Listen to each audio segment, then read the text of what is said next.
वंशी विभूषितकरा नवनीरदाभात्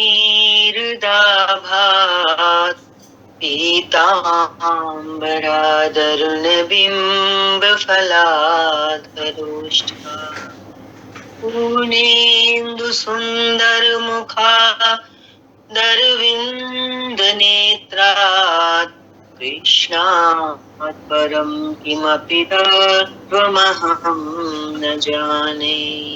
कृष्णात् परं किमपि तत्त्वमहं न जाने। ओम। श्रीमद् भगवद गीता 13वां अध्याय श्लोक नंबर 12 से आरंभ करेंगे।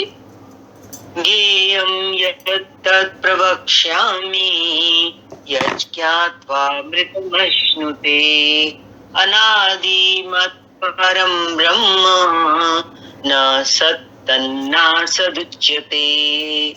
अर्जुन, जो जानने योग्य है तथा जिसे जानकर मरण धर्मा मनुष्य अमृत तत्व को प्राप्त होता है। मरण धर्मा जन्म मृत्यु के चक्कर में जो जीव है, मनुष्य है, उस तत्व को जानने के बाद अमृत को प्राप्त होता है, अमृत तत्व को प्राप्त हो जाता है। उसे मैं तुझे अच्छे प्रकार कहूंगा, वह आदर सहित, वह आदि रहित परम ब्रह्म ना सत कहा जाता है और ना असत ही कहा जाता है, क्योंकि जब तक वह अलग है तब तक तो वह सत है, और जब मनुष्य उसमें समाहित हो गया तो कौन किससे कहे। तो एक ही बचता है, एक ही रह जाता है, दूसरे का भान नहीं बचता। ऐसी स्थिति में वह ब्रह्म ना सत है ना असत है, बल्कि जो स्वयं सहज है वही है। सर्वतः पाणिपादं तत् सर्वतोक्षिशिरोमुखं सर्वतः श्रुतिमल्लोके सर्वमावृत्य तिष्ठति। वो ब्रह्म सब ओर से हाथ पैर वाला, सब ओर से नेत्र, सिर और मुख वाला तथा सब ओर से श्रोत्र वाला है, मीन सुनने वाला है, क्योंकि वह संसार में सबको व्याप्त करके स्थित है। सभी की इंद्रियों में वो एक ही परम तत्व तो काम कर रहा है ना, इसलिए बोला वो परमात्मा सब ओर से हाथ पैर वाला, नेत्र, सिर, मुख और सुनने वाला है। अगला श्लोक। सर्वेन्द्रिय गुणाभासं सर्वेन्द्रिय विवर्जितं असक्तं सर्वभृत्यैव निर्गुणं गुणभोक्तृ च। वो संपूर्ण इंद्रियों के विषयों को जानने वाला है, वो मीन्स वो ब्रह्म, वो परमात्मा, फिर भी सब इंद्रियों से रहित है, इंद्रियों से लेपायमान नहीं है। वो आसक्ति रहित है और गुणों से रहित होने पर भी, 3 गुण है ना माया में, तो वो ब्रह्म जो है वो गुणों से भी अतीत है, होने पर भी, ऐसा होने पर भी आसक्ति रहित और गुणों से रहित होने पर भी वो ब्रह्म सबको धारण और पोषण करने वाला और सभी गुणों को भोगने वाला है। ये समझने जैसी चीज है। अभी बोला सभी गुणों से अतीत है, लेकिन अतीत होने के बावजूद भी बता रहे हैं कि वो सबको धारण पोषण करने वाला और सभी गुणों को भोगने वाला है, अर्थात एक एक करके सभी गुणों को अपने में लय कर लेता है। भोगने से क्या मतलब है? वो वाला भोगना नहीं जो जीव संसार में भोगों को भोगता है, माना सारे गुण उसमें लय हो जाते हैं। जैसे जब यज्ञ करते हैं, अग्नि जलती है, हम उसमें कुछ भी डालते हैं तो एक तरीके से जैसे उसके अंदर डाला तो हमने भोग लगाया उस अग्नि को, लेकिन वो तो उसमें लय हो जाती है ना, सुहा हो जाती है वो चीज जो हम सामग्री डालते हैं। ठीक इसी तरह से जब हम कह रहे हैं कि वो परमात्मा गुणों को भोगने वाला है, मीन्स सारे गुणों की आहुति उसमें डल जाती है, मीन्स सारे गुण उसमें लय हो जाते हैं, और जो साधक है, जो जीव है, वो मुक्त हो जाता है गुणों से और परमात्मा से मिलकर के एक हो जाता है। जैसा श्री कृष्ण कह आए हैं कि जैसा श्री कृष्ण कह आए हैं कि यज्ञ और तपों को भोगने वाला मैं हूँ। कोई भी तपस्वी जब तप करता है तो उसको लेता कौन है? लेने वाला कोई होना चाहिए ना, भोगने वाला। तो सारे तप तपस्वियों का तप और सारे जितने भी यज्ञ होते हैं जो साधक योगी करेगा, जो योगी करता है, जो गीता में आए हैं, उन सबको लेने वाला, उन सबको भोगने वाला परमात्मा ही है। सब उसमें आखिर में लय हो जाते हैं। तभी तो पीछे कई बार हमने ये समझा ना कि इस यज्ञ करते करते वो अंत में परमात्मा ही बचता है, साधक उसमें, योगी उसमें प्रवेश पा जाता है। तो माना जो कुछ भी संपदाएं पीछे थी, चाहे आसुरी हो, चाहे दैवी हो, सारे, चाहे कोई गुण हो, वो सब खत्म हो जाते हैं। श्लोक नंबर 15। बहिरन्तश्च भूतानां अचरं चरमेव च सूक्ष्मत्वात् तदविज्ञेयं दूरस्थं चान्तिके च तत्। वो सभी जीवधारियों के बाहर भीतर परिपूर्ण है ना। कहते हैं ना कि पूरे ब्रह्मांड में वो तत्व, परम तत्व जो है, वो ठस भरा हुआ है, उसके सिवाय कुछ है ही नहीं।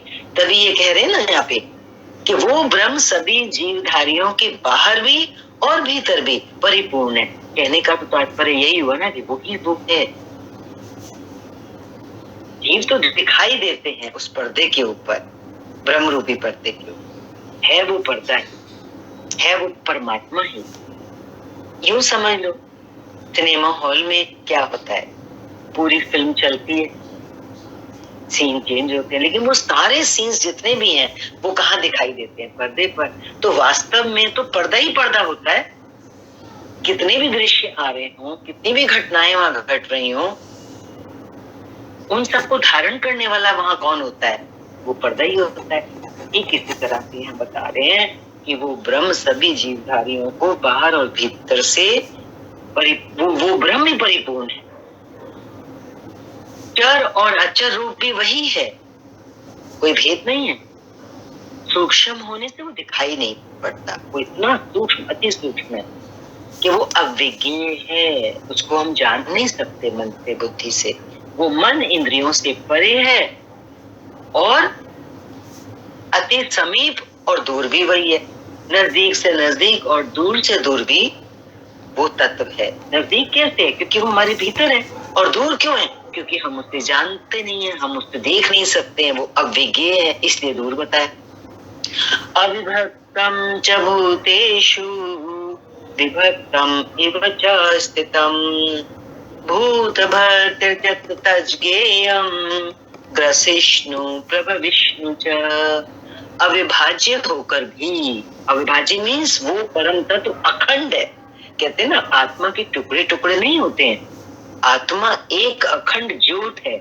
इसलिए बोला अविभाज्य होकर भी वो ब्रह्म तत्व संपूर्ण चराचर भूतों में अलग अलग के सदृश प्रतीत होता है। मेरी आत्मा, तेरी आत्मा, जड़ की आत्मा, चेतन की आत्मा, सबको धारण करने वाला ऐसे लगता है कोई अलग अलग है। वो जानने योग्य परमात्मा समस्त भूतों को उत्पन्न करने वाला भी है, भरण पोषण करने वाला भी है, और वही अंत में संहार करने वाला है। यहाँ बाह्य और आंतरिक दोनों भागों की ओर संकेत किया गया है। जैसे बाहर जन्म और भीतर जागृति। जब उस तत्व की प्राप्ति होती है तो अंदर में एक रोशनी मिलती है ना, जागृति मिलती है। बाहर से पालन, इस शरीर का पालन पोषण करने वाले प्रभु हैं, और भीतर योगक्षेम का निर्वाह। भीतर वो जो योग चलता है, जो साधना चलती है, उसका निर्वाह कौन करता है? वो परमात्मा ही तो करते हैं। बाहर शरीर का परिवर्तन, बच्चा पैदा होता है, छोटा होता है, फिर बड़ा होता है, होते होते कहाँ वृद्धावस्था तक पहुंच जाता है, तो बाहर से भी वही। और भीतर का पालन कैसे होता है? भीतर सर्वस्व का विलय, भीतर हमारे जितने संस्कार होते हैं या जितने भी हमारी संप्रदाएं होती हैं, आसुरी दैवी, जितने भी गुणों से चल रहा होता है जीव, उन सबका विलय धीरे धीरे धीरे धीरे वो उस परमात्मा में लीन होती जाती हैं चीजें। अर्थात भूतों की उत्पत्ति के कारणों का लय और उस लय के साथ ही अपने स्वरूप को प्राप्त हो जाता है। ये सब उसी ब्रह्म के लक्षण है। ज्योतिषामपि तज्ज्योतिस् तमसः परमुच्यते उच्यते ज्ञानं ज्ञेयं ज्ञानगम्यं हृदि सर्वस्य विष्ठितम्। वो ज्ञेय मीन्स जानने योग्य ब्रह्म कहता है ज्योतियों का भी ज्योति, तम से, तम मीन्स अंधकार से अति परे कहा जाए, हर प्रकार के अंधकार से। कैसा भी अंधकार, कैसा है वो? वह पूर्ण ज्ञान स्वरूप है। बड़े में बड़ी जानकारी उस ब्रह्म की परम तत्व, अगर एक शब्द में हम कहें तो वो कैसा है? ज्ञान स्वरूप है, पूर्ण ज्ञाता है, उसके बियॉन्ड तो कुछ है ही नहीं, पूर्ण ज्ञाता बताया, जानने योग्य। इसीलिए उसकी महिमा क्या है? दुनिया में कुछ भी जानने योग्य नहीं है। अगर कुछ जानने योग्य है तो सिर्फ वो परमात्मा, वो ज्ञेय ब्रह्म, और ज्ञान द्वारा ही प्राप्त होने वाला है। वो स्वयं भी ज्ञान स्वरूप है, लेकिन उसकी प्राप्ति भी कैसे होगी? ज्ञान द्वारा ही होगी। क्यों? क्योंकि हम अज्ञान में बैठे ना, तो ज्ञान का सहारा लेके धीरे धीरे धीरे धीरे जब बढ़ते हैं और पूर्ण उस मंजिल तक पहुंचते हैं तो हम क्या पाते हैं कि हम स्वयं ही ज्ञान स्वरूप हैं। सहारा तो लेना पड़ेगा ना ज्ञान का। अंधकार को मिटाने के लिए दीपक जलाना पड़ता है ना, जैसे तभी तम जाता है, अंधकार खत्म होता है। ठीक वैसे ही साक्षात्कार के साथ मिलने वाली जानकारी का नाम ज्ञान है। जब बिल्कुल क्लियर हो जाता है, साक्षात्कार में स्पष्ट हो जाता है हमको वो तत्व कि वो परमात्मा क्या है, कैसा है, वो तो स्वयं से अनुभव होता है ना, अपनी साधना से, अपने ही भीतर, क्योंकि वो ऑलरेडी अंदर है। साधना से क्या होता है? हमारा मार्ग तय होता है, जो बाधाएं होती हैं वो हटती हैं। उसके बाद फिर साक्षात्कार जब होता है उस तत्व का नाम ही ज्ञान है। ऐसी जानकारी द्वारा ही उस ब्रह्म का प्राप्त होना संभव है। वो सबके हृदय में स्थित है। कोई ऐसा ना सोचे कहीं बाहर हमें उसको प्राप्त करना है। ऑलरेडी वो, हम चाहे कैसा भी अज्ञानी से अज्ञानी, पापी से पापी क्यों ना हो, सबके अंदर ऑलरेडी पहले से ही वो ब्रह्म उपस्थित है, मौजूद है। और वो कहाँ है सबके अंदर? उसका निवास स्थान हृदय है, सबके हृदय में वो रहता है। अन्यत्र ढूंढने पर वो नहीं मिलेगा, कहीं बाहर ढूंढेंगे नहीं मिलेगा। अतः हृदय में ध्यान और योगाचरण द्वारा ही, योग का आचरण के द्वारा ही उस ब्रह्म की प्राप्ति का विधान है। योगाचरण से क्या मतलब हुआ? जैसे योग की पद्धति गीता में भगवान ने बताई है ना, कि यज्ञ की प्रक्रिया जो गुरु हमें देते हैं, विधि बताते हैं, उसके अनुरूप चलने से हम उस तत्व तक पहुंच सकते हैं। और अंत में क्या बताया? हृदय में ध्यान। क्यों बोला? क्योंकि वो हमें हृदय में मिलने वाला है। एक बार जब हमें अंदर में महसूस हो जाता है कि वो तो मैं स्वयं ही हूँ, तो बस फिर ध्यान कहाँ रहता है? स्वयं में ध्यान रहता है। इसलिए बोला अतः हृदय में ध्यान और योग आचरण के द्वारा उस ब्रह्म की प्राप्ति का विधान है। इति चेतम् तथा ज्ञानम् ज्ञेयं चोक्तं समासतः मद्भक्ता एतद् विज्ञाय मद्भावायोपपद्यते। हे अर्जुन, बस इतना ही क्षेत्र, ज्ञान और जानने योग्य परमात्मा का स्वरूप संक्षेप में कहा गया है। इसे जानकर मेरा भक्त मेरे साक्षात स्वरूप को प्राप्त होता है। अभी तक योगेश्वर श्री कृष्ण ने जिसे क्षेत्र कहा था, उसी को अब आगे भगवान प्रकृति कहेंगे। और जिसे क्षेत्रज्ञ कहा था, क्षेत्र को जानने वाला क्षेत्रज्ञ, उसी को अब पुरुष शब्द से इंगित करते हैं।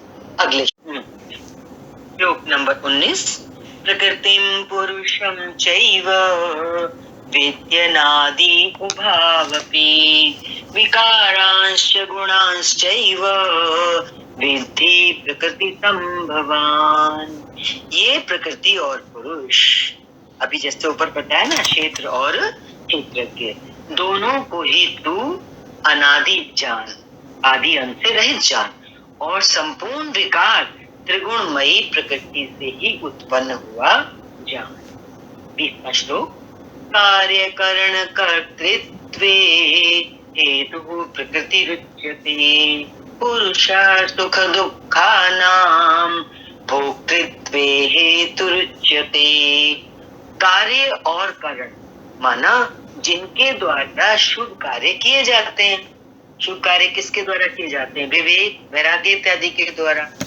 और अशुभ कार्य होने में काम और क्रोध इत्यादि कारण हैं। तो क्या कह रहे हैं? कार्य और करण। कार्य में लिया विवेक और वैराग्य और करण में लिया काम और क्रोध। तो कह रहे हैं कार्य और करण को उत्पन्न करने में हेतु प्रकृति कही जाती है। और ये पुरुष सुख दुखों को भोगने में कारण कहा जाता है। प्रकृति और पुरुष की बात चल रही है ना। ये पुरुष सुख दुखों को भोगने में कारण कहा जाता है। प्रश्न उठता है कि क्या वह भोगता ही रहेगा या इससे कभी छुटकारा भी मिलेगा? ये प्रकृति और पुरुष दोनों ही अनादि हैं, तब कोई इनसे छूटेगा कैसे? ये दो प्रश्न उठ रहे हैं श्लोक में। इस पर भगवान कहते हैं, श्लोक नंबर 21, पुरुष प्रकृतिस्थो हि भुंक्ते प्रकृति जान गुणान कारणम गुण संगोस्य सत सत योनि जन्मसु। प्रकृति के बीच में खड़ा होने वाला पुरुष ही प्रकृति से उत्पन्न हुई गुणों के कार्य रूप पदार्थों को भोगता है। प्रकृति के बीच में कौन खड़ा है? ऊपर आया ना, परमात्मा ही है, बाहर और भीतर। तो प्रकृति से जो उत्पन्न होते हैं उनको वो कार्य रूप पदार्थों को भोगता है पुरुष जो है। और इन गुणों का संग ही इस जीवात्मा के अच्छी और बुरी योनियों में जन्म लेने का कारण है। ये कारण माना प्रकृति, अर्थात प्रकृति के गुणों का संग समाप्त होने पर ही जन्म मृत्यु से मुक्ति मिलती है। अब उस पुरुष पर प्रकाश डालते हैं कि वो किस प्रकार प्रकृति में खड़ा है। श्लोक नंबर 22, उपदृष्टानुमंता च भर्ता भोक्ता महेश्वरः परमात्मेति चाप्युक्तो देहेस्मिन् पुरुषः परः। वो पुरुष परमात्मा उपदृष्टा। थोड़ा ध्यान देंगे इस श्लोक में। उपदृष्टा माना कि हृदय देश में बहुत ही समीप, हाथ पांव मन जितने आपके समीप है ना, उससे भी अधिक समीप दृष्टा के रूप में। यहाँ देखो दो शब्द आ रहे, उपदृष्टा और दृष्टा। तो वो जो उपदृष्टा है, वो जो पुरुष है, पुरुष परमात्मा जो बाहर भीतर व्याप्त है, वो है हमारे हाथ पांवों से भी ज्यादा नजदीक। लेकिन वो हमारे अंदर जब मौजूद है तो वो किस रूप में मौजूद है? दृष्टा के रूप में स्थित है। दोबारा याद दिला रहे हैं, उपदृष्टा और दृष्टा। आगे चलते हैं। उसके प्रकाश में, किसके प्रकाश में? दृष्टा के प्रकाश में। आप भला करें बुरा करें उससे कोई प्रयोजन नहीं है। वो साक्षी के रूप में खड़ा है। साधना का सही क्रम पकड़ में आने पर पथिक कुछ ऊपर उठा, उसकी ओर बढ़ा तो दृष्टा पुरुष का क्रम बदल जाता है। दृष्टा पुरुष का क्रम बदल जाता है मीन्स जब तक वो देह को अपना मानता रहता है दृष्टा, तब तक तो उसकी गतिविधियां देह के अनुरूप होती हैं। पर जब हम साधना में प्रवेश कर जाते हैं तो फिर जैसे मुख मुड़ गया दूसरी तरफ, तो वो जो परमात्मा की चैतन्य शक्ति है जिसको उपदृष्टा के रूप में यहाँ पे कहा, जो पुरुष परमात्मा है, उसका क्रम उस तरफ हो जाता है। तो जब उसका मुख उसकी तरफ हो जाता है तो वह अनुमंता, अनुमति प्रदान करने लगता है, अनुभव देने लगता है। वो परमात्मा से ऐसे साधक को गाइडेंस देने लगता है, चलाने लगता है। साधना द्वारा और समीप पहुंचने पर वही पुरुष भर्ता बनकर भरण पोषण करने लगता है। और स्थिति ऊंची हुई तो फिर पूरा भरण पोषण का जो भार है वो पुरुष परमात्मा अपने ऊपर लेकर के उस साधक को चलाते हैं, जिसमें आपके योगक्षेम की भी व्यवस्था कर देता है। जैसा कि पीछे भी गीता में भगवान ने कहा है, अपने भक्त की योगक्षेम की जिम्मेवारी मेरे ऊपर है। वही चीज यहाँ बता रहे, सूक्ष्म है थोड़ा सा पॉइंट। साधना और सूक्ष्म होने पर वही भोक्ता हो जाता है, फिर भोजने वाला भी वो वही है।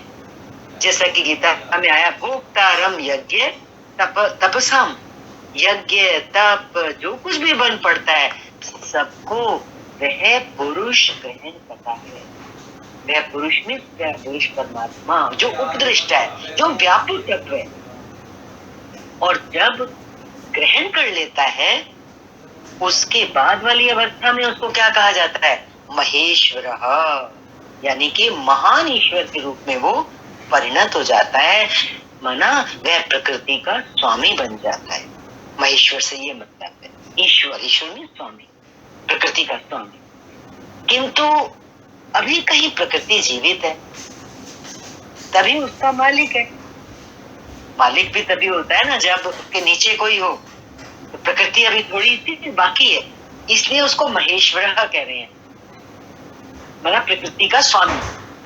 अभी एक और अवस्था है उन्नत, इससे भी ऊपर, इससे भी उन्नत अवस्था में वही पुरुष परमात्मेति चापयुक्तो मीन्स जब परम से संयुक्त हो जाता है तब परमात्मा कहलाता है। थोड़ा सा सूक्ष्म चला है, धीरे धीरे धीरे धीरे क्रम आगे बढ़ा है साधना का, स्थिति का, और आखिर में जो वो तत्व है वो परमात्मा से मिलकर के जो पहले जीव भाव में था वो एक हो जाता है। इस प्रकार शरीर में रहते हुए भी दृष्टा के रूप में वो शरीर के अंदर है, वही उपदृष्टा, वो पुरुष परमात्मा। इस प्रकार शरीर में रहते हुए भी वो पुरुष आत्मा पर ही है, परे ही है, सर्वथा इस प्रकृति से परे ही है। अंतर इतना ही है कि आरंभ में वह दृष्टा के रूप में था और क्रमशः धीरे धीरे उत्थान उन्नति होते होते परम का स्पर्श पाकर परमात्मा के रूप में परिणत हो जाता है। श्लोक नंबर 23, य एवं वेत्ति पुरुषं प्रकृतिं च गुणैः सह सर्वथा वर्तमानोऽपि न स भूयो विजायते। इस प्रकार पुरुष को और गुणों के सहित प्रकृति को जो मनुष्य साक्षात्कार के साथ विदित कर लेता है, इस भली प्रकार समझ लेता है। देखो ना, गीता इतनी चली है, इतना ज्ञान भगवान ने खोल खोल के, सदगुरु ने इतना एक्सप्लेन किया है, तो धीरे धीरे समझ में आने लगता है कि गुणों के सहित प्रकृति क्या, पुरुष तत्व क्या। तो जब उसका हमें स्पष्ट रूप से ज्ञान हो जाता है तब वो सब प्रकार से बचता हुआ भी इस प्रकार पुरुष को गुणों के सहित प्रकृति को जो मनुष्य साक्षात्कार के सहित विदित कर लेता है, ऐसा पुरुष, ऐसा मनुष्य सब प्रकार से बरतता हुआ, क्योंकि देखो बरतना तो संसार में ही है, सब प्रकार से व्यवहार भी करना है, सब प्रकार से व्यवहार करता हुआ भी फिर नहीं जन्मता और उसका पुनर्जन्म नहीं होता। मतलब जीते जी मुक्ति, यही मुक्ति है। देखो ये बात और अच्छे से समझने की है, कोई ना समझे कि मरने के बाद मुक्ति होगी। जब हम इन तत्वों को अच्छी तरह समझ लेते हैं, प्रकृति को, पुरुष को, तो फिर उसके बाद हमारा जितना जीवन बचता है उसमें हमारा नॉर्मल व्यवहार भी चलता है, जीवन संसार भी चलता है, लेकिन हम इस शरीर के फिर छूटने के बाद पुनर्जन्म को प्राप्त नहीं होते। इसी को मुक्ति कह रहे हैं भगवान। अच्छे से समझ लें कि मुक्ति का क्या तात्पर्य है। अभी तक योगेश्वर श्री कृष्ण ने ब्रह्म और प्रकृति की, पुरुष और प्रकृति की प्रत्यक्ष जानकारी के साथ मिलने वाली परम गति बताया ना। अभी उस परम तत्व में लय होने के बाद उस परमात्मा से साधक एक जब हो जाता है, परम गति अर्थात उसका पुनर्जन्म से निवृत्ति पर प्रकाश डाला कि किस प्रकार से उसका जन्म मरण से के चक्कर से निवृत्ति हो जाती है, इसको बताया भगवान ने। और अब वे उस जीव पर बल देते हैं जिसकी प्रक्रिया है आराधना। क्योंकि इस कर्म को कार्य रूप दिए बिना कोई पाता नहीं। अभी ये चीज, ये तत्व भगवान ने समझाया इस श्लोक में, लेकिन अब इसको कार्य रूप कैसे देना है, उसकी प्रक्रिया क्या है, आराधना क्या है, उसको, क्योंकि उसको किए बिना कोई पाता नहीं है, तो अब भगवान उस पर बल देते हैं। ओम